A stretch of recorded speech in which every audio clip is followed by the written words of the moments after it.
When I am talking about the summer, and right now I am, what year are you in school? For people who have ninth graders, or who are ninth graders, anything that students do in the summer is better than doing absolutely nothing in the ninth grade, okay? And I use the example of, at freshman college night, playing Guitar Hero all day, every day. I asked the students, what did you do over break?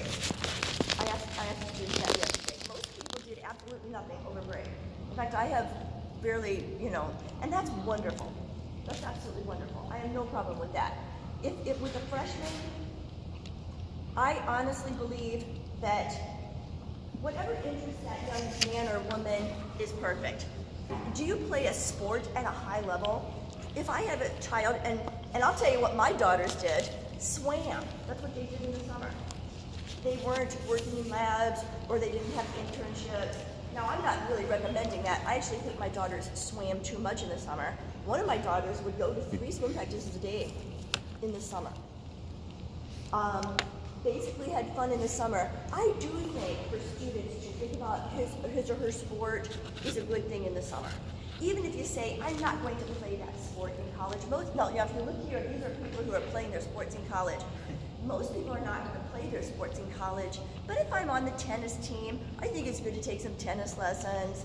You don't have to be Maria Sharapova or Roger Federer. I think it's a decent idea. If you are building an art portfolio, I think in the summer is a good idea, even if you're in the ninth grade, to start thinking about that art portfolio. Here's one thing to keep in mind. The value to the back of the page is the value to a college application. The value to a college application is almost inversely proportional to the amount of money you spend on a summer program. So if something costs a lot of money, the direct value to a college application is normally less than something that does not, okay? It doesn't mean it's not valuable, it doesn't mean it doesn't do something for you. But the way college admission works is you can't really buy the admit by sending someone to a bunch of very, very expensive programs. And that's the way it ought to be, in my diabolical mind. So, I will tell you, however, with my older daughter, in 11th and 12th grade, we sent her for a month to the Spoleto program in Spoleto, Italy. It was not inexpensive, as you can well imagine. And would we say there was a direct impact on her college admission from that 4 weeks art program in Italy? I don't think there was. Because the truth is, and I say this at the college nights, she did not come home with the art portfolio we thought she would. That's on her though, really. She came home with one nice self-portrait, and then I say this with love, a painting that looked like a brown blob. So it had no direct impact. We eventually had to hire somebody and get this art portfolio together, but it had a dramatic indirect impact on Katie's college because she was gone for a month. She learned how to be on her own. It was good for our family because when she actually did go away to college, we weren't pining for her. She's graduating from college at the end of, in a couple months, and it's been a pretty smooth, and she's in Savannah, Georgia, pretty far away. It's been pretty smooth sailing for us because we did get used to her being gone.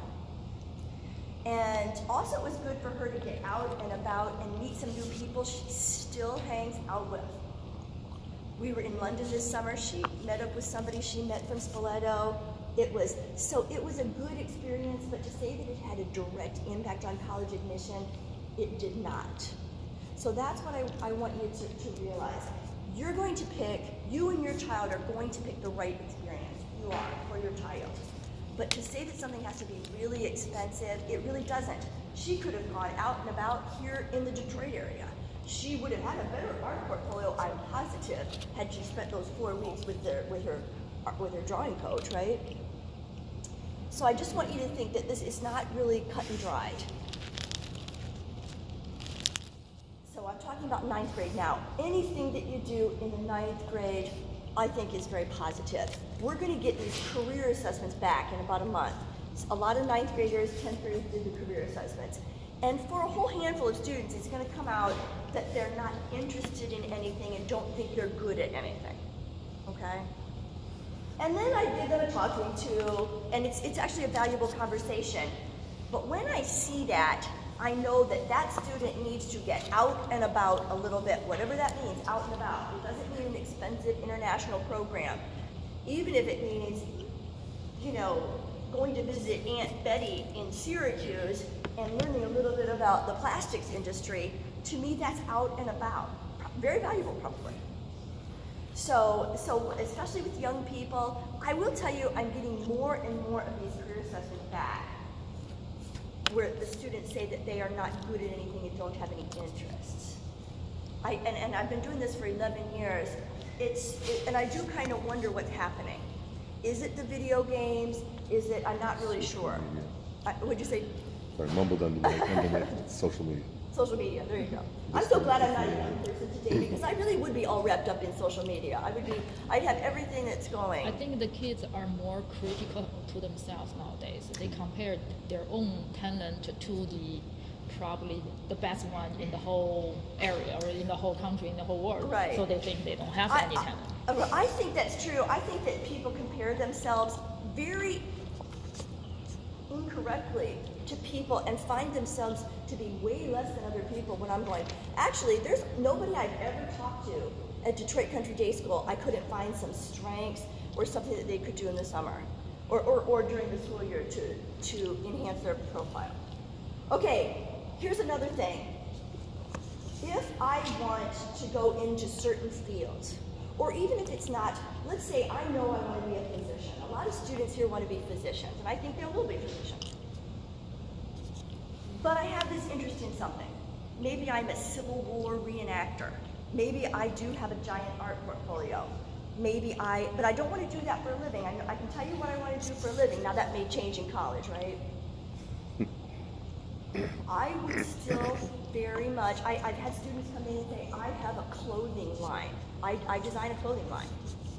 And I think that people expect me to say, unless you want to go into that for your future, drop it. And go into a lab somewhere. I never say that. I always say, that is so spectacular. Let me look at this clothing line. I have an email right now from a student who's doing a Shark Tank type competition I'm going to help him with. Do you know what I'm saying? So regardless, any sort of academic interest. We had a student many years ago who was going through her bat mitzvah, and she was studying Hebrew, and she didn't learn just the minimum Hebrew to get through. She actually learned Hebrew, which is very, very difficult. And so that really helped this student. This student got into a college that I think was a little bit high based on her profile, and I know that the Hebrew and the dedication to that really made a difference. It was intellectual and academic. Nothing to do with what the student said she wanted to do for a living, though. If I want to be an engineer, I'll use that as one example. I'm going to apply to college, and I'm going to check the engineering box.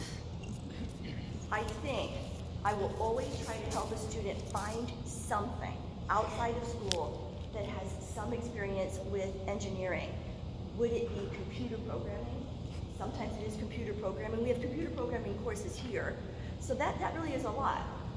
Would it be some sort of manufacturing experience? Would it be, I don't know. I really talk to the student and try to figure out what he or she is interested in. And we've had students, you know, the entire spectrum.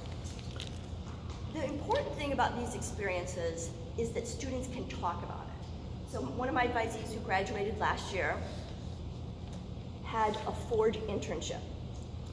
She was on the Eco Car Club here at school. She was doing, I thought this was a funny word, but it's a real word, infotainment for Ford. That was her, and I can't remember what she did. She really had like 3 or 4 high school experiences that had something to do with the auto industry. And I started asking questions. So you know about the Eco Car. Why am I not driving an electric car right now? Now some people are driving an electric car. But why aren't we all driving electric cars? She had a hard time answering my questions about this, even though she had 4 experiences in the auto industry and with, you know, and with the environment and that kind of thing. but we talked through it. And I think what the most important thing is that when you get through these experiences, your experience could be 1 week. And if you learn something that changes your perspective or something that you're going to carry with you, that's very, very important. She had gone through 4 experiences and hadn't really registered any sort of thing. And we talked about the fact that we're going to change that, right? So if I'm going into some sort of engineering, I really do think, because there's so much available. Now for the younger students, that's where I might look at some programs where you sign up and it's like 10 days to get you to see what would a career in engineering look like. Or some science and technology field. Again, it's not going to have a direct impact on college admission at that point, but it would kind of give you an idea if you're interested in it.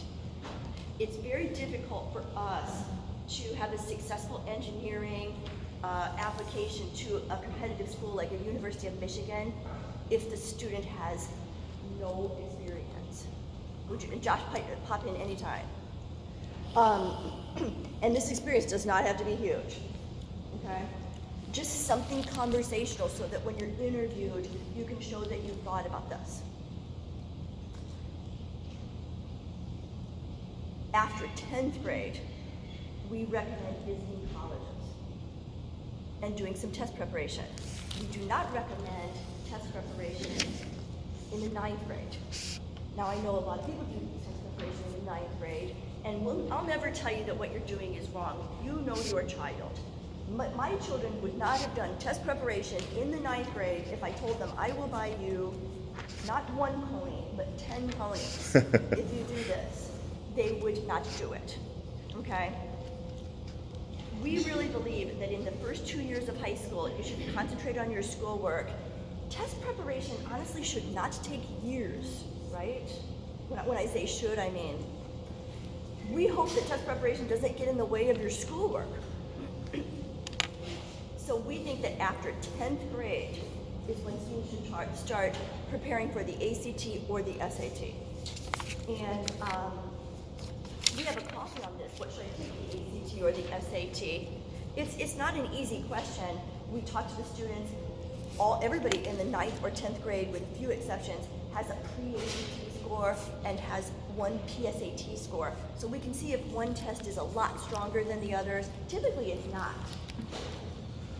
Yesterday I did meet with somebody who had a way better score on one test than the other. So, if you get out and about a little bit,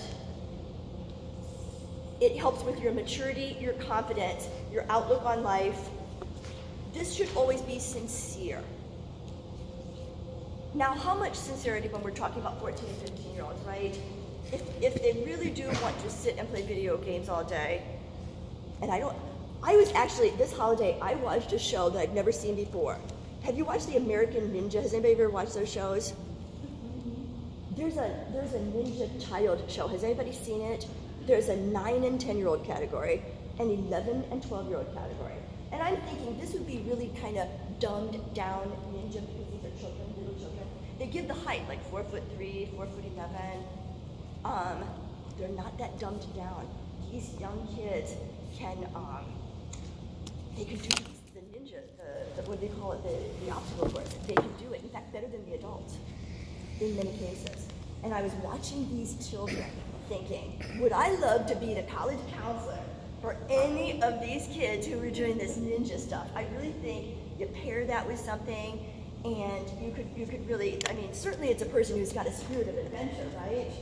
Now that doesn't have anything to do with a career necessarily, and it doesn't have anything to do with academics, but often I see young children doing things, I think, that's great, you know? What do you think about the ninja, Josh? Would you like to be the college counselor for a ninja? I haven't had one yet, but... I haven't had a ninja either. There'll be a story about it, I'm sure. Yeah, it was very, very interesting.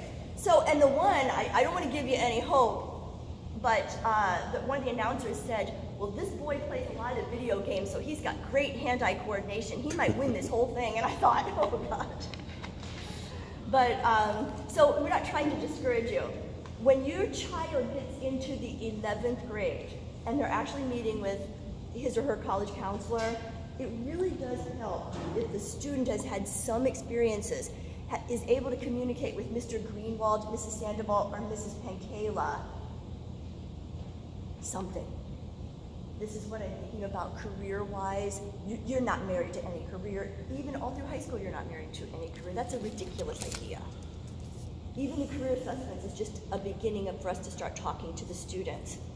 If you come into Mr. Greenwald's office and you can say something about, I visited a few colleges, this is what I noticed, this is what I liked, this is what I didn't like, it is enormously different than students who haven't done this. It really does make a difference, and it's worthwhile. Does visiting colleges have a direct impact on college admission? In some cases, it has a direct impact because it demonstrates interest. So almost all colleges, not all, will ask, why do you want to go to my college? And for the people who can say, I spent some time, I noticed this, it really makes that application richer. We're finding that a lot of students who have really strong portfolios and profiles sometimes are not admitted because they haven't demonstrated interest to the college. Now, here's the tricky thing. If I see a program at, let's say, I'm making stuff up, Stanford. Going to a program at Stanford does not help anyone get into Stanford, okay? A lot of these programs really are not connected to the university. And so that's just the reality. Now, sometimes they are, though. Sometimes they are. I had a student this year do the University of Pennsylvania Management and Technology with the Wharton School and Engineering School. That is directly connected to that school. You get a grade. The professor asked, who's going to apply early decision to the University of Pennsylvania Wharton Management Technology program? He asked the students that, okay? So that program does have an impact. But the more I think of it, not that many do have a direct impact. The Naval Academy, the military academies have summer programs, and we always recommend for your students who are interested in any of those programs that they really do those summer. It makes a giant impact if you do a summer program for a military academy, okay? So any sort of, when you come in to meet with us, just tell us anything you're interested in, and then we can sort of tie it together. But I hope that this is not stressful. Because the truth is, when I'm talking to students, even really high-performing students, I'm really serious when I say, I don't see them working 80 hours a week in the summer. For the most part, I don't see that. Okay, they're doing something though. Okay, the back of the sheet. That's actually the front of the sheet. When students come into my office, and I will tell you, I started to write this out yesterday. I started to write out what I'm saying to you now, and then I thought, I really don't want this floating around. So I'm going to tell you, because this is exactly how we help profile students for college admission. This is exactly what I'm thinking when I'm working with a student. And so the trick though, the art of this is mapping it to your student, and every student is different. So there's not really a recipe here, and everything is different. So starting with, this is what colleges consider important, these 4 categories, in this order, I believe. And when I'm working with students, I am thinking in this order, okay? So the first category is scholarship, and do you notice how there's a space between scholarship and leadership? I made that space intentional because there's a giant focus on scholarship. Leadership is important, but it doesn't come close to scholarship in college admission. If I had a page this long, I would have put this much space between scholarship and everything else. And the truth is, sometimes I forget that myself. Because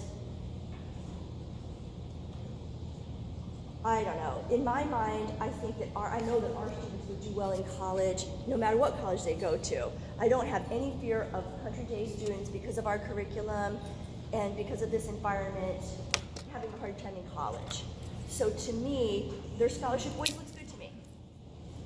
But I have to remind myself of this. Now, within that scholarship category, the strength, the weakest part of it is the first, the strongest is the last, okay? Number one, what are my grades? So, would there be anything I could do outside of school in the summer to enhance my grades? This changes a little bit. We know that this summer it changed, because could I take a summer course maybe so I could average my English or my math or my Spanish grade? So we're reevaluating how we handle our summer courses. But when I gave this presentation last year, I would have said, if you have a grade, and I'm really not talking about trying to turn all your B's into A's. Sometimes, we have a student who might have a C or a D, and that student we would often recommend that would take a summer course to improve that grade, if you can, right? So what are my grades? Students are pretty concerned about grades. Grades are not as important as curriculum normally when it comes to college admission. How challenging are my courses? Yes. Well, we're just yesterday we got an email about some new offerings. We're not reevaluating. The administration is evaluating. I'm just telling you, stay posted. What they're going to offer and how they're going to handle the. Yes, I have to tell you that, right? It's true. Yeah, I received the email yesterday saying You got it yesterday. Yeah. We got it yesterday, and first so. year we're going to offer the online class as well. Right. So we'll have to think about that. We're really, I speak for Josh and myself when I say we're not really sure about how to do that. So, number one, my grades. Number two, how do I compare to other people across the USA or the world? Those are my ACT, my SAT scores. And that is something that students should spend some time doing. Most students do, I would say, Josh, correct me if I'm wrong, they do some test preparation in the summer as opposed to during the school year, but I know some students do ACT, SAT prep during the school year. Whatever works for you is okay. How rigorous is my curriculum? Is there anything a person could do in the summer or maybe during the school year to increase a knowledge area so that in the future he or she could take more rigorous courses? Okay? And the answer is maybe. Actually, I was saying to somebody the other day, there's nothing you can't learn on the internet, right? You can really learn a lot. You could get Rosetta Stone, and I'm not really plugging Rosetta Stone. You could improve your foreign language. You could, there's a lot a person could do. Read. And that's what we don't really think about, but the students who actually read they just are stronger students than people who don't. And so if you think about that curriculum, what could you do? If you're thinking, now this back category is college admission. Not necessarily what I'm recommending that you do in the summer. Because I think you should have fun in the summer. I think you should do what you want to do in the summer. Is there something you can learn beyond your schoolwork? Meaning your child learn beyond your schoolwork. And this is different for every student. Sometimes people are very, very surprised at what I recommend. They think that I'm always going to say, you've got to go be in a lab, you've got to go do something with, and often I'll find something different that the student is clearly more interested in by the way they're talking to me. And it's interesting because it works. It really does work. Trying to really talk to a student about what he or she is interested in, and then trying to find something outside of school that could complement that. Very easy to do, actually, if a student has some interests. One thing I love is I look around and I see students whose parents speak another language, right? that is almost a home run if the student can speak and write that foreign language. Yes. So I have a lot of parents who speak Arabic, right? And I always ask, oh, does your child speak Arabic? And they'll say, well, he or she, they can understand me because I talk, back and forth in Arabic. And so they understand a little bit of it. Can they write it? Hindi, Farsi, no. They typically can't write it, that other language. But for students who really have learned that language, it's something that, and especially if they do something with their culture, if they really understand their culture, it's something that is unique to that student, and it really is, it's impressive, okay? Truly impressive. We have a lot of students who are from China, or families are from China. We had a student last year whose name is Chinese, parents are from China, and but the student never took Chinese, but her language here was Chinese, and so we wrote in the letter of recommendation, this is not her first language, or this is not, she actually did not know this. Because I think sometimes when the students see, my parents are Chinese, that they're just taking the easiest possible language. That's not true. First of all, it's a very difficult language. And second of all, some people know none of it when they start school. So we try to make that clear. Is there anything that has an academic or intellectual focus? I spend most of my time on this. Something with an academic, and I have to remind myself of this. Even when I'm talking to students who say to me, I want to go to business school. A lot of people want to go to business school. It is the hot thing now. 10 years ago, I'm not sure it was, but it's hot now, business. And so I always asking myself, what's business? Isn't everything really a business, And my challenge is talking to the students who are interested in business about finding something intellectual to spend their time on. I'll get it. If they let me talk to them, I will get it. And they're shocked because they think I'm going to say, go out and start a business. But I'm not going to say, go out and start a business, probably. I'm going to look for something academic because I'm going to remind myself that this category is the most important category. Even though we can get sucked into, I'm only talking about for college admission, by the way. We can get sucked into other things. The highest, the most rigorous, the strongest aspect of scholarship is if you contribute to your field in any way. Any field of academics. Normally that would be if you've done some research or if you, and if you've written a paper. So during this break, one of my students goes to Cornell. He's in his third year at Cornell, and he's applying for a scholarship. And I spent a lot of this break working on this scholarship. And so this young man had been to the National Science Fair twice in high school. And at Cornell, he's like the second author. His major's biomedical engineering. He's the second author on a couple papers. And he had a hodgepodge mess of, like it said, name your activities. The number one activity he wrote was that he's president of this international student organization on campus. And then he wrote that he does research in something, okay? And I asked, do you have any papers published? Yes, I do. And I said, I want the exact paper, the exact citation of that paper to be number one, right? The exact citation that I could go find it if I wanted to.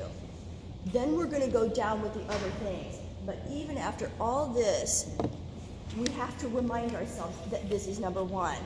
This application turned out to be the best one of the best applications I've ever worked with, ever seen. But it started out, I told Josh when I got here yesterday, a mess, because he'd forgotten that. He had like a one-time volunteering at something up there above this paper he had published. Yeah, it did not make sense. And so that's the thing. Sorry about that.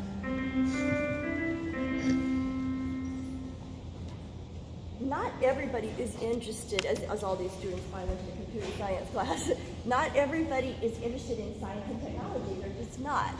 And so are there things that you can do that is not, really the easiest thing for us to do is work with students to help them get into labs, to help them get that kind of thing. That's out there. I have a young woman I'm working with now who has been in a lab at the University of Michigan since she was 12 years old, okay? Now you ain't going to go into a lab when you're 12 years old. She was doing theoretical work until she was old enough, 16 or whatever it is, to get into the lab. But there are positions out there in these labs. There are wonderful things out there for people. Science and technology is pretty well established, you know what I mean? There are volunteer programs in hospitals for people. You got to be a little older than you did back when I was a kid. But what if my interest is not science and technology? We can work with that too. What if I'm writing a novel? That's a beautiful thing, by the way. People who have interests. We have people who do fan fiction and stuff like that. They think it's stupid. It's not stupid. One of my advisees who graduated a couple of years ago was on a task force here trying to get the voting age lowered to 16, which is good, yeah. And so, and with that, we paired some political science or government type stuff, and there was an intellectual component to that.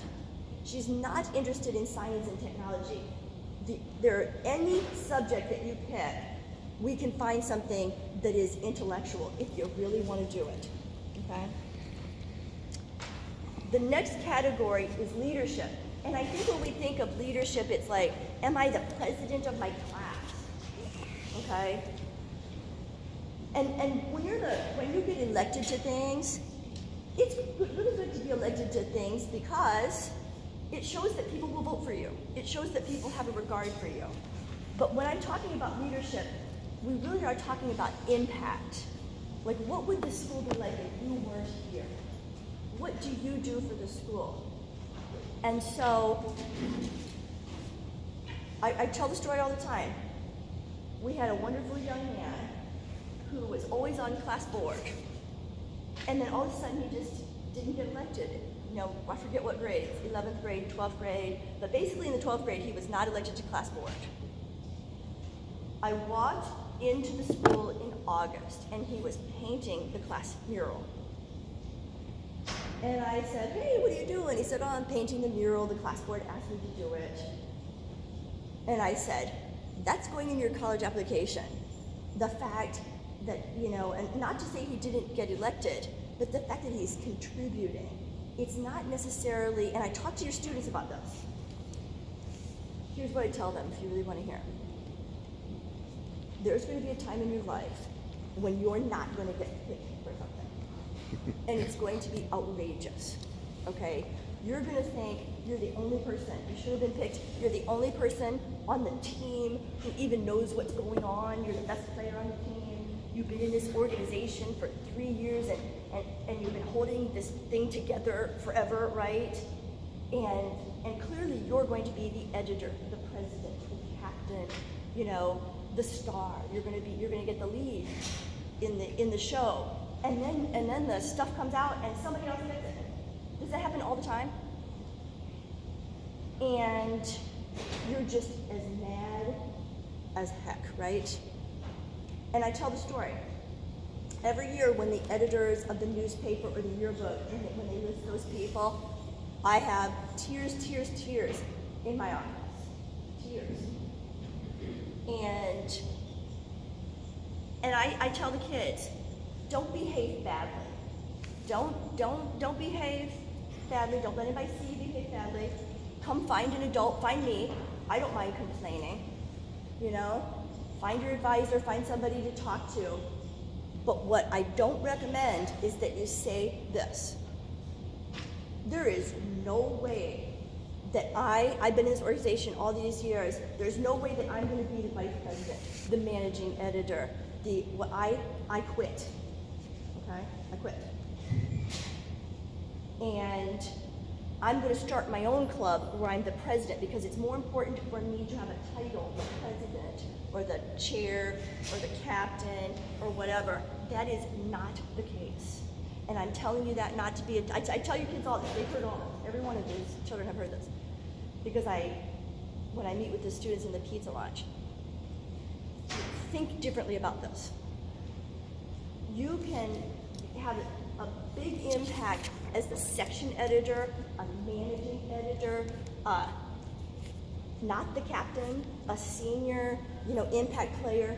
Don't get too wrapped up in titles, because we can write about you. You can have a giant impact if you don't get that main lead. I mean, we've had people in musicals who were not the star, and it really, we write beautiful things about them, about how they carry the show, and watching them in certain numbers. It really does work. I don't want you just to think that it's the people who get elected. You can have an impact in your school if you get overlooked, okay? And it will happen. It's going to happen. I mean, actually tell them the story of when my older daughter was a senior in swimming, there were only 3 seniors, and she did not get captain. And we were pretty upset about that, especially since I had done most of the work the year before, you know what I'm saying? My husband and I were like, we thought the whole year was going to be a disaster. That every time we got an email from the captains, we were going to cringe, that our senior year was going to be bad. We were completely wrong. We were completely wrong. We had a lot of fun. It didn't matter who was the captain and who wasn't. So I really want you to think about that. When we think about impact, we're thinking about what do you do for other people at the school? Like, we have people who are on the tutor board, and they really make a difference. We've got people who, if they're really good at a foreign language or something, they can help other people. They're good tutors. We have people who contribute in all different ways. And so I'm really serious about this. And that's on us to try to figure out what your child's impact is. But it's also on them to try to show us what they're interested in, what their strong suit is. But we have people who've never been elected to anything.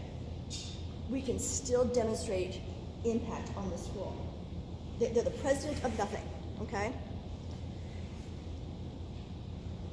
The one thing that I try to do is show somehow. Well, you know that the best predictor of future behavior is past behavior, right? So if we show that this student does something on a regular basis, whatever that is, then a university or college will say, I believe that this person will do this at my college. And that's really true of Detroit Country Day School students. I mean, we really keep up with these students, and when they go to college, they don't just sit in their residence hall rooms. These are people out really active on campus. And colleges know that about our students. They do. So, but I'm always thinking that. So I was writing something for a student the other day for a scholarship. Her family has had a foundation for 11 years. When the first daughter started college, they started this foundation, high school, they started this foundation. So every time I write about this, I write 11 years, more than a decade. Do you see what I mean? It's not something that we just started yesterday. Okay. Another way to demonstrate or kind of show that something is important to you is if you actually can articulate that it's important to you. We have a really, really, really interesting